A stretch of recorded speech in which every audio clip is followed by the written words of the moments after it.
Assalamualaikum warahmatullahi wabarakatuh. Halo semuanya, saya Mentari Faditara Permata dari jurusan Akuntansi Politeknik Negeri Malang. Pada kesempatan kali ini, saya akan membahas mengenai surat berharga saham. Sebelum itu, saya akan menjelaskan mengenai pengertian investasi. Investasi adalah suatu kegiatan menanamkan modal baik langsung maupun tidak langsung untuk mendapatkan keuntungan di kemudian hari. Kemudian, apa itu saham? Saham adalah surat berharga yang mampu menampilkan bagian kepemilikan seseorang atau badan terhadap suatu perusahaan yang dikeluarkan oleh perusahaan. Kemudian di sini ada investor. Investor adalah orang atau perusahaan yang melakukan investasi ke dalam suatu hal dengan tujuan untuk membuat keuntungan finansial. Kemudian di sini ada investi. Investi adalah tempat di mana investor menginvestasikan uangnya. Biasanya berupa orang atau perusahaan yang mengolah dana investasi yang sudah diberikan oleh investor, seperti itu. Kemudian terdapat keuntungan dan resiko menanamkan saham.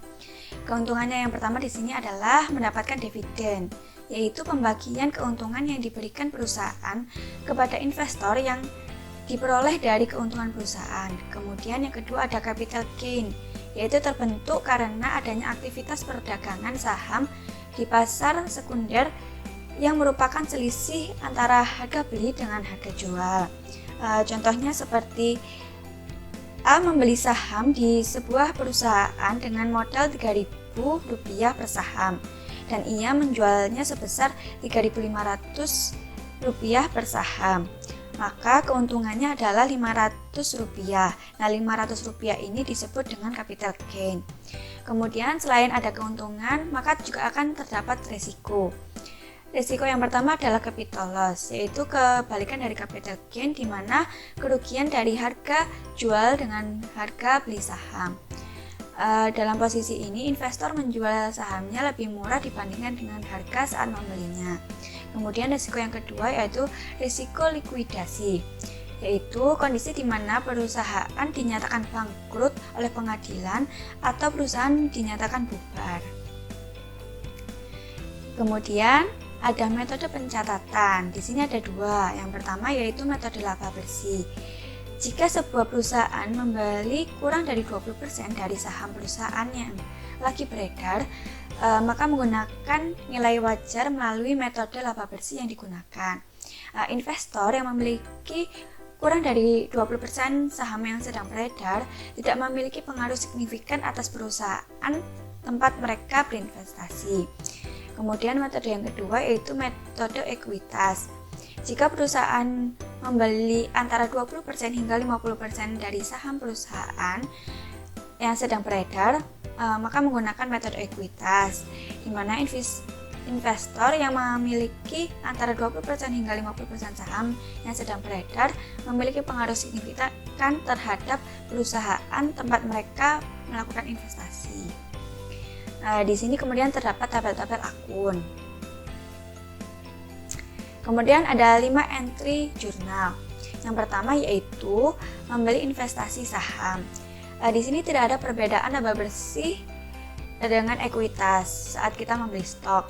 Akun yang digunakan dalam entry jurnal sama, yaitu mendebit akun investasi dan mengkredit akun kas. Kemudian terdapat penerimaan dividen.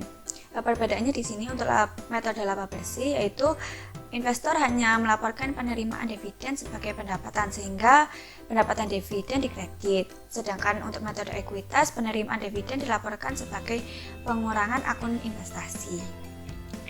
Kemudian yang ketiga, terdapat mengakui penghasilan bersih dari perusahaan yang berlaku. Metode laba bersih tidak terdapat penjurnalan di sini, di mana persentase kepemilikan investor dianggap tidak mencukupi untuk ikut serta dalam pendapatan perusahaan. Sedangkan untuk metode ekuitas, investasi perusahaan memiliki presentasi yang signifikan dalam saham perusahaan, sehingga memperoleh kepemilikan dari persentase laba bersih perusahaan dan menghasilkan peningkatan nilai akun investasi. Kemudian yaitu menyesuaikan nilai wajar. Perbedaannya yang di sini untuk metode laba bersih yaitu harus disesuaikan dengan nilai wajar pada akhir periode akuntansi. Keuntungan atau kerugian dicatat jika nilai wajar berbeda dari nilai yang tercatat. Namun hal ini belum terrealisasi untung ruginya karena investasi belum dijual dan belum ada penerimaan. Akun investasi didebit jika nilai wajar meningkat dan keuntungan yang belum direalisasi akan dikredit. Untuk metode ekuitas, untuk investasi yang melibatkan 20% atau lebih dari saham perusahaan yang beredar, maka tidak ada penyesuaian terhadap nilai wajarnya, yang artinya tidak ada penjurnalan. Kemudian yang terakhir yaitu menjual investasi saham. Perbedaannya yang di sini, untuk metode laba bersih harus disesuaikan dengan nilai wajar pada saat saham tersebut dijual. Maka akun investasi didebit jika nilai wajar meningkat dan keuntungan yang belum direalisasikan akan dikredit. Kemudian metode ekuitas, tidak ada penyesuaian nilai wajar pada saat penjurnalan. Kemudian di sini terdapat tabel laporan keuangan dengan akun tertentu untuk perusahaan pemakan investasi ekuitas. Sekian dari saya, kurang lebihnya mohon maaf. Terima kasih. Wassalamualaikum warahmatullahi wabarakatuh.